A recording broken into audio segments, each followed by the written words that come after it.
Welcome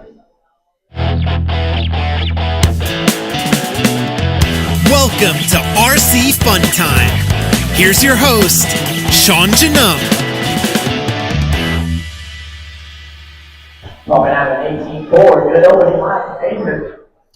Well, good afternoon. I know it may not be afternoon when you listen to this, but it is afternoon now here. We're at the INS, JCONCEPTS INS14, and I have a gentleman here, Doug. You mind introducing yourself and tell us a little bit about yourself? I'm Doug Lariviere. I'm a team associated driver, JCONCEPTS driver, team powers driver. I'm from Northern California, and we're here racing INS14. Fantastic. So you came out from California, Midwest. You're coming out at a not so bad time. The humidity isn't horrible. Come back in about a month, and it would be a totally different story. Coming out here to Island Speedway, what's your first thoughts of the entire facility? Oh, it's amazing. It's definitely kind of like RC Disneyland a little bit. You got the dirt oval in the back. You got carpet track, and then it's cool having a double-decker like pitting vibe going on. That's something I haven't really seen before. So it's definitely a little bit interesting where you go up there and you're literally overviewing the driver's stand in the track from the pit area up there. So it's pretty sick experience. Yes, it is. Tom and everybody involved did a fantastic. Tom and Sue, the owners, and then Tom and I can't even think of the name. They've really done a really good job in getting things set up, constantly improving. This is your first time here? Yeah, it's my first time here. Hopefully next year we get to come back here for the series again. That's what I'm hearing. Hopefully things work out that way as well. Continuing on with Island, the track that you're on this weekend, you've been out on it a few times already. What's your thoughts on the track? It's one of those tracks that can definitely bite you if you try to go a little too fast or get a little too greedy. Just more in my wheelhouse. I like the technical stuff, so it's definitely got a little bit of that, but it's also open and racy in other spots. So it's not like I don't feel claustrophobic at all out there driving, but it's definitely you got to hit your marks and not make any silly mistakes. Exactly. Your favorite part of the track? It's so satisfying when you hit that like step up section, the stairs up. Like if you nail that, it flows so good. But it's also one of the sections that like if you don't hit, there's half a second. So that could be your favorite and could be your least favorite at the same time. I'd say the other one is the chicane in the center. Like if you straight line that and you get on both, like you get on the dots like that, it's pretty fun. A couple of guys I've already talked with said the same thing. It doesn't look like it's a very big chicane, but it's just enough to make you do a little bit of a trick. Very few guys that I've watched have actually been able to do that exactly perfect. You can get a little greedy and definitely end up on the straightaway if you hit that center dot. Yes, indeed. We've seen that a few times. How long have you been racing? I've been racing 7 years now. Racing competitively and on the traveling circus, as we'll say, about 4 years now. 4 years? So, yeah, loving every minute of it. Out of those 4 years of being super competitive, what would you say your most memorable experience is? My most memorable, there's a few, but for sure my most memorable experience that comes to mind first is winning my first road national title at SDRC in 2022, running in four-wheel. That was a pretty big deal for me. Like it's stock racing. That's the one. That's one of the races you want to win as a stock racer, and I was very fortunate enough to have everything kind of aligned that weekend, and everything went well. So that was your first national championship. Fantastic! Congratulations. Yep. Thank you. How many more have you had? I have 3 now. I've won in truck on carpet, one in 17.5 two-wheel, and then one in four-wheel. Fantastic! Multi-time national champion. Great to have as a title to your name. What got you into RC?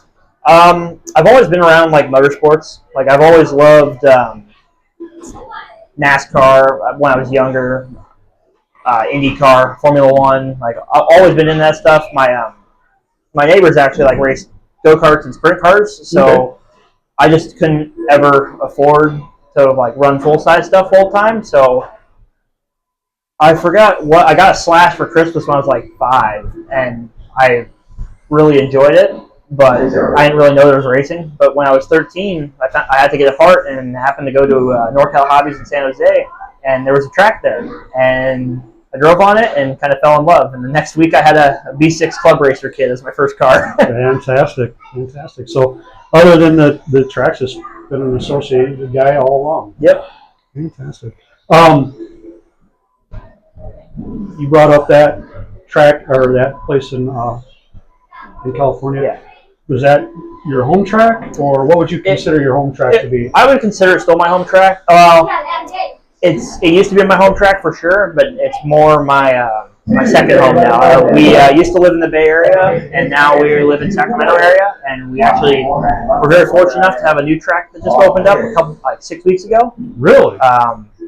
Yeah, the Racers Den in Sacramento it's really been a great experience to be a part of that and help there a little bit, help them grow as a track. They're working on some pretty cool stuff. Awesome. How did you go about becoming a professional? I mean, obviously everybody wants to try to do that. They push themselves, so forth. Was it your performance and then you getting asked, or did you try to get in with somebody, or? Well, I wouldn't consider myself full professional. Like, I think I would leave that to the Spencers. But okay. At the top level of stock racing, I just kind of kept working. I know I kind of wanted to do that, at least be able to go to these races, whether it be me spending some of my money, which was a lot of it at the beginning, and now luckily I have a lot of help getting to these events. But yeah, I just kind of wanted to see where it went and kept trying and worked really hard, like not even on the track, but off the track. I pride myself in that. I think I have a pretty good wrenching program down. So, yeah, just a lot of hard work and effort and dedication. Fantastic. Talking about wrenching, one of the questions I've asked a couple of times already, when you get done with a race like this, get home, tear the car apart, put it right back together, tear the car apart, move it apart, think about things, try different things, or what's your regular to do? Usually, like for dirt, it's a little bit different because the cars get a little bit more worn out, I'd say. I mean, on carpet, they get worn out in different ways. Right. So, like, usually what I'll do, honestly, is I'll get off, like, I'll go home, fly home, or whatever. If we learned something that's, like, was pretty major that weekend, like on the car setup or something was just like, darn, that was really good. I want to go run it at home at my local track, usually before. So, if anything, I'll just bleed shocks initially. But then, like, before the next big event, I definitely go through the whole car. It comes down to the chassis, check everything, make sure everything's free, nothing's broken, cracked, bound up, make sure drivetrain's free, got fresh oils in it, and then when I get to the track, I'll usually do shock X-rings and shock oil, and then I'll redo that again before qualifying, but then I'll leave that for the rest of the weekend. Unless something happens, like shock shaft bend, something feels messed up, and then for the most part, it's just general maintenance at the events. Fantastic. There's one thing. I kind of jump around. I'm sorry about that. They're good. There's one thing that you can tell somebody that's just getting into the hobby. Let's say a younger kid, somebody 6, 7, 8 years old.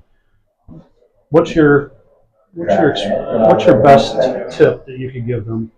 Well, if you're aiming to get better, don't focus on all the hop up lightweight stuff, especially if you're running stock 21.5. Like, don't invest your money into the best drivetrain, the lightest screws, the lightest ball studs, the lightest plastics. Like, don't invest any of your stuff in that. Invest that stuff in the tires and race entries and practice fees. Like, the best way to get better is practice.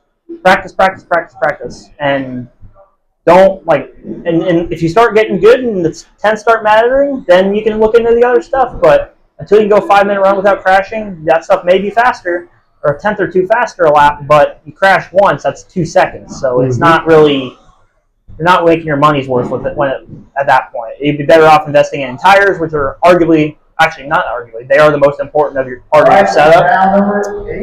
Track time, and just running meaningful laps. Like, if you're trying to get better, focus on something that day. If you're struggling on a section of your home track, focus on that section. What could I do better? Watch the fast guys and see what they're doing through there. Like, what could you be doing different?